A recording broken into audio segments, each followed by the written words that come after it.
Hello guys, তো তোমরা সবাই কেমন আছো? তো শুভ লক্ষ্মী পূজার শুভেচ্ছা তোমাদের সবাইকে। তো এখানে আমি গুড় জাল দিয়েছিলাম, মুড়ির মোয়া বানিয়েছি, তারপর নারকেলের লাড়ু বানিয়েছি। নারকেল লাড়ুগুলো খুব সুন্দর হয়েছে, তোমরা দেখো কমেন্টে জানাবে কীরকম হয়েছে।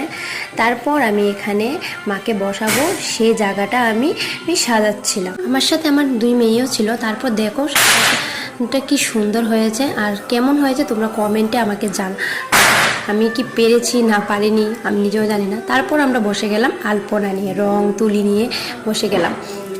এখানে আমার মেয়েরাও সাহায্য করেছে, দুটো মেয়ে মিলে আমরা এখানে আলপনাটা হয়েছে। এই যে আলপনার অর্ধেক অংশটা আমার মেয়ে এখনও করছে, তো তোমাদের ফিনিশিংটা দেখাচ্ছি। এই দেখো ফিনিশিংটা একদম ঘরের দরজা থেকে শুরু করেছে, ওরা অনেক খেটেছে গো।